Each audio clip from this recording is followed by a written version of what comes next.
শরীয়তপুরে মন্দির রক্ষার দাবিতে মানববন্ধন। শরীয়তপুর প্রতিনিধি মেহেদী হাসানের পাঠানো তথ্য ও চিত্রে থাকছে বিস্তারিত। শরীয়তপুর সদর উপজেলার বুড়িরহাট বাজারস্থ রাধা মাধব মন্দিরের সম্পত্তি রক্ষা ও উদ্ধারের দাবিতে বিক্ষোভ মিছিল ও মানববন্ধন করেছে স্থানীয় হিন্দু সম্প্রদায়।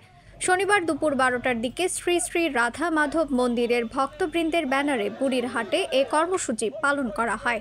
মন্দিরের সভাপতি বিশ্বনাথ বোস ও সাধারণ সম্পাদক রামকৃষ্ণ দেবনাথের নেতৃত্বে এ কর্মসূচিতে বিপুল সংখ্যক হিন্দু সম্প্রদায়ের লোকজন অংশগ্রহণ করেন। কর্মসূচিতে মন্দির কমিটির সাধারণ সম্পাদক রামকৃষ্ণ দেবনাথ বলেন, আওয়ামী লীগের কেন্দ্রীয় উপকমিটির সাবেক সহ সম্পাদক ও জেলা পূজা উদযাপন পরিষদের সাবেক সাধারণ সম্পাদক মানিক ব্যানার্জি কুটচাল করে মন্দিরের সম্পত্তি নিজ নামে জাল দলিল করে নেয়। শ্রী শ্রী রাধা মাধব মন্দিরের সম্পত্তি আত্মসাৎ করেছে। আমরা এ নিয়ে আজ প্রায় 20 বছর যাবৎ ভুক্তভোগী।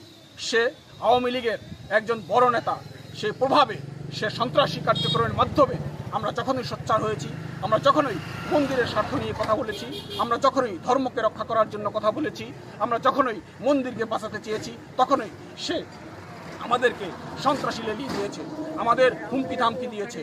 আমাদের ন্যায়সঙ্গত দাবি, আমাদের মন্দিরকে রক্ষা করার দাবি, আমাদের ধর্মকে রক্ষা করার দাবি, সেই দাবি থেকে আমাদের সরে যাওয়ার জন্য নানাভাবে আমাদের ভক্তদেরকে নির্যাতন করা হয়েছে। এই আওয়ামী লীগের বড় নেতা প্রভাব দেখিয়ে সেই কাজটি করেছে। আমরা এর তীব্র নিন্দা ও প্রতিবাদ জানাই। এই সম্পত্তি বারবার ওই সম্পত্তি ফেরত দেবে বলে প্রতিশ্রুতি দিয়েও কথা রাখেনি। উল্টো মন্দিরের বর্তমান সভাপতি ও সাধারণ সম্পাদককে নানান ধরনের হুমকি ধামকি দিচ্ছে।